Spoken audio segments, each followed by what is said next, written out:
जय हिंद दोस्तों। मैं संदीप कुमार आपके अपने यूट्यूब चैनल अखंड शिक्षा में आपका हार्दिक स्वागत करता हूं।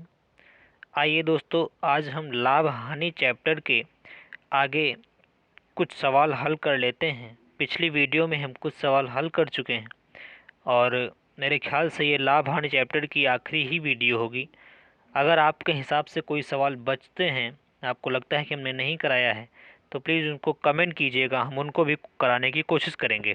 ठीक है, तो आज देख लीजिए सवाल कैसे हैं। देखिए, कुमार एक वस्तु 21 रुपए में बेचता है जिससे उसको उतने प्रतिशत की हानि होती है जितने की उसने वस्तु क्रय की थी। तो वस्तु का क्रय मूल्य ज्ञात कीजिए। कहने का मतलब है कि 21 रुपए में कोई वस्तु खरीदी गई, ठीक, और उसको जब बेचा गया तो उतने ही प्रतिशत की हानि हुई जितने रुपए में वस्तु को खरीदा गया था। कहने का मतलब रुपए में वस्तु का क्रय मूल्य और उसकी जो हानि है वो प्रतिशत में है, दोनों क्या है, बराबर है। ठीक, तो इसको हल करने के लिए क्या करेंगे, देखिए एक छोटी सी एकदम ट्रिक बताएंगे, 10 सेकंड में आपका सवाल हो जाएगा।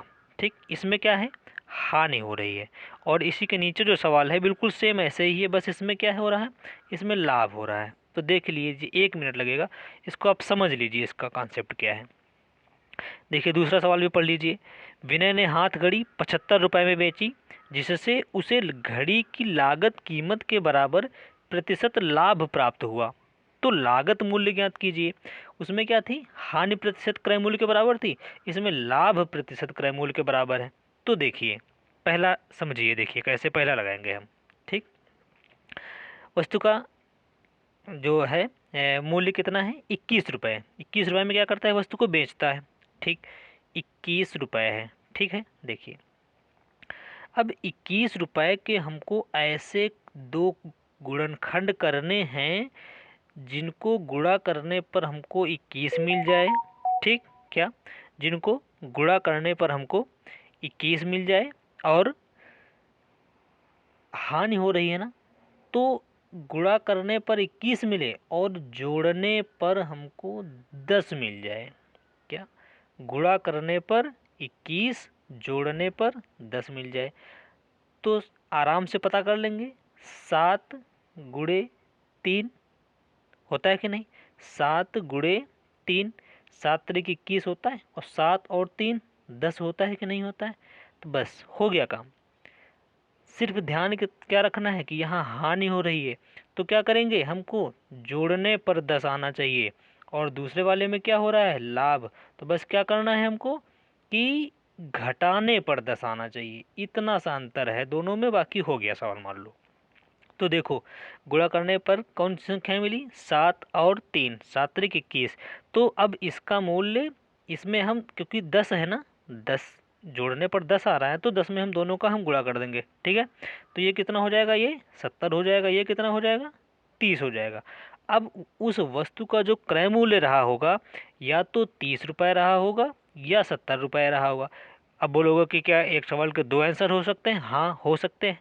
ठीक, आप 30 रुपये मान के देख लीजिए, उतने ही प्रतिशत की हानि आएगी, और 70 रुपये मान के देख लीजिए क्रय मूल्य, उतने ही प्रतिशत की हानि आए होगी। ठीक है, तो या तो 30 रुपये रहा होगा या तो 70 रुपये।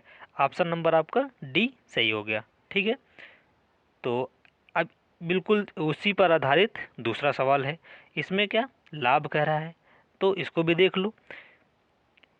मूल्य कितना है, बेचा किसने में, उतने 75 रुपये में बेचा है।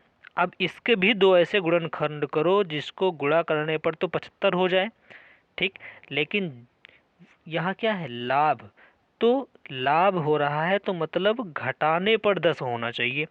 तो 15 × 5, 15×25 = 75 होगा, और 15 में हम 5 माइनस कर देंगे तो 10 आ जाएगा कि नहीं आ जाएगा, बस हो गया सवाल। अब इस 10 का इन दोनों फैक्टर में गुणा कर दो। 15 का 10 में गुणा करेंगे तो कितना हो जाएगा, 150 हो जाएगा, और 5 में 10 का गुणा करेंगे तो कितना हो जाएगा, 50 हो जाएगा।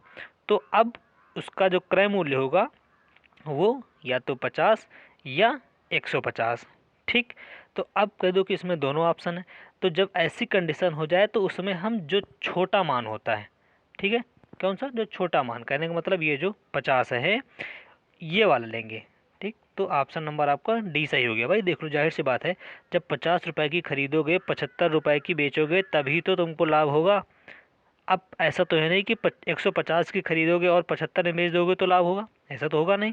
तो इसलिए हम छोटा मान ले लेते हैं। ठीक है, तो उम्मीद करता हूँ कि ये सवाल आपको ज़रूर समझ में आ गया होगा। ठीक है, तो आइए आगे सवाल और भी देख लेते हैं। चलिए, है एक व्यक्ति किसी वस्तु को 20% लाभ पर बेचता है। यदि वह इसे 20% कम में खरीदता तथा 5 रुपये कम में बेचता तो उसे 25% का लाभ होता। तो वस्तु का क्रय मूल्य ज्ञात कीजिए। देखिए इसको क्या पूछ रहा है, वस्तु का क्रय मूल्य। तो हम मान लेते हैं कि वस्तु का क्रय मूल्य कितना है, x रुपये। ठीक, तो एक व्यक्ति किसी वस्तु को 20% के लाभ पर बेचता है, तो लाभ और हानि कहाँ होती है, हमको क्रय मूल्य पर ही होती है। तो 20% का लाभ मतलब क्रय मूल्य का 20% मतलब 120 पर बेचा होगा उसने, तभी तो 20% का लाभ हुआ। तो x का 120%। ठीक, अब कह रहा कि यदि वह इसे 20% कम में खरीदता, तो ध्यान से देखना, यह है क्रय मूल्य। कह रहा है कि 20% कम में खरीदता मतलब 80% में खरीदता। ठीक, 80%, भाई परसेंट का निशान हटाएंगे तो 100 नीचे लगाएंगे, 80% में खरीदता। ठीक, मतलब 20% कम में खरीदता, कहने का मतलब तो 80 में खरीदता था। 5 रुपये कम से बेचता तो 25% का लाभ होता। अब 20% कम खरीदने के बाद भी उसको 25% का लाभ होता, मतलब कि 125%। और अब देखो, एक ये मूल्य बना, एक ये मूल्य बना, इन दोनों का अंतर रुपयों में कितना है, 5 रुपये। ये अंतर हो गया बराबर 5 के। बस इसको हल कर लीजिए, यहाँ से x का मान निकाल लीजिए, आपका आंसर आ जाएगा। तो इसको देख लीजिए, काट लो, एक जीरो से एक जीरो कट जाएगा, 2 से काटो, 2 छके 12, 2 पंचे 10, ये ऊपर कितना हो गया, ये 6x/5। ठीक, माइनस यहाँ काट लो, 25 पंचे 125, 25 चौके 100। ठीक, फिर इसको काटो, 20 चौके 80, 20 पंचे 100, ये 5 से ये 5 कट गया, ये 4 से ये 4 कट गया। तो इधर कितना बचा, इधर तो सिर्फ x बचा, बराबर कितना, 5। तो अब इसको हम हल कर लेते हैं आगे। 6x माइनस इस 5 का इधर गुणा करेंगे।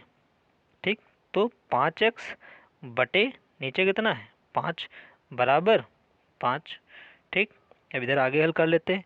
6x में 5x चला जाएगा, कितना बचेगा, x/5 बराबर, एक मिनट, बराबर 5। ठीक, फिर ये अब आगे देख लेते हैं, हल कर लेते हैं। देखो x बराबर कितना आएगा, इधर ये गुणा में चला जाएगा, पक्षांतर जब करेंगे तो x बराबर कितना आ जाएगा, 25 रुपये। ठीक, यही आपका उत्तर हो गया। तो कहने का मतलब वस्तु का क्रय मूल्य कितने रुपए रहा होगा, 25 रुपये। ऑप्शन नंबर आपका डी सही हो गया।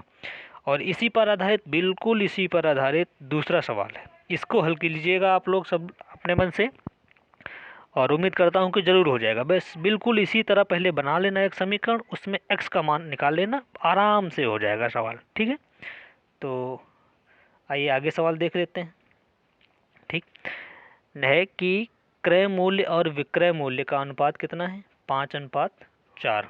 तो हानि प्रतिशत निकालनी, आसान सा बिल्कुल सवाल है। देखो क्रय मूल्य है, ठीक, क्या क्रय मूल्य, और क्या है, विक्रय मूल्य। ठीक, विक्रय मूल्य, इनका अनुपात कितना है, 5:4। ठीक, क्रय मूल्य कितना, 5 रुपये, विक्रय मूल्य कितना, 4 रुपये।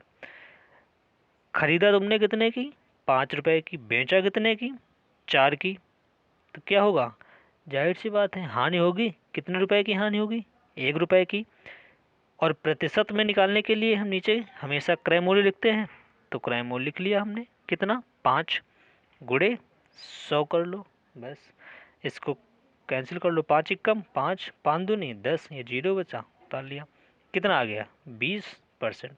यही आपका उत्तर हो गया। ऑप्शन नंबर ए सही हो गया। ठीक। और दूसरा सवाल है, देख लो, यदि किसी वस्तु का विक्रय मूल्य उसके क्रय मूल्य का 8/5 गुना है तो उस पर लाभ प्रतिशत कितना है। तो चलो देख लो, इसको भी देख लो। यदि किसी वस्तु का विक्रय मूल्य उसके क्रय मूल्य का 8/5 गुना है, ठीक है, ये पहला है, और यहाँ हम दूसरा करा रहे हैं। ठीक है, ध्यान देना। किसी वस्तु का विक्रय मूल्य उसके क्रय मूल्य का 8/5 है। क्या ये जो विक्रय मूल्य है बराबर उसके क्रय मूल्य का मतलब होता है गुणा, क्रय मूल्य का 8/5 गुना है। ठीक, तो उस पर लाभ प्रतिशत निकालना है। अब ये इधर क्रय मूल्य गुणा में है, ठीक है, तो ये नीचे आ जाएगा इधर। ठीक, ये क्रय मूल्य इधर आ गया, हम इसी में हल कर लेते हैं, आगे जगह नहीं है तो इसी में हल कर लेते हैं। क्रय मूल्य नीचे आ जाएगा इधर। ठीक, तो अब यहाँ से ये क्रय मूल्य हट जाएगा, ये हट गया। ठीक, तो अब क्या हो गया, मतलब ये विक्रय मूल्य बटे क्रय मूल्य बराबर 8/5। ठीक है, कहने का मतलब क्या कि विक्रय मूल्य कितना है, विक्रय मूल्य 8 रुपये, क्रय मूल्य 5 रुपये। तो अब हमने कोई वस्तु खरीदी 5 रुपये की, बेचा 8 रुपये का, तो क्या होगा, लाभ होगा। कितने का लाभ होगा, 3 रुपये का लाभ होगा। हमेशा हम क्रय मूल्य नीचे लिखते हैं प्रतिशत बनाने के लिए, तो क्रय मूल्य 5 है, 5 लिख लिया, गुणे 100 कर लेंगे, काट लो, 5 कम 5, 5 दूनी 10, हो गया कितना, 20। अब 20 का 3 में गुणा कर दो, 20 तिया 60, लाभ कितना आ गया, 60%। ऑप्शन नंबर आपका डी सही हो गया। ठीक है, तो उम्मीद करता हूँ कि ये वीडियो पसंद आई होगी और सवाल आपको ज़रूर समझ में आए होंगे। ठीक है, तो अगर सवाल आपको समझ में आए हैं तो वीडियो को लाइक कर दीजिए। ठीक है, देखिए मैं पहले इसलिए नहीं बोलता हूँ कि वीडियो को लाइक कीजिए कि ना कीजिए। आपको अगर वीडियो पसंद आई हो तो लाइक कीजिए, अगर आपको सवाल समझ में आए हों तो लाइक कीजिए वीडियो को। ठीक है, और चैनल को सब्सक्राइब ज़रूर कर लीजिए सब लोग, और शेयर कर दो सभी लोगों में और अपने फ्रेंड सर्कल में। ठीक है, तो फिर आगे मिलते हैं अगली वीडियो में, तब तक के लिए धन्यवाद। और हाँ, अगर अपने हिसाब से अगर कोई चैप्टर आपको पढ़ना है तो वो चैप्टर बता दीजिए, हम उस पर वीडियो ला देंगे। नहीं तो फिर अपने हिसाब से हम देखेंगे, सीरियल वाइज आगे हम बढ़ाते रहेंगे फिर। ठीक है, तो फिर मिलते हैं अगली वीडियो में, फिर तब तक के लिए धन्यवाद।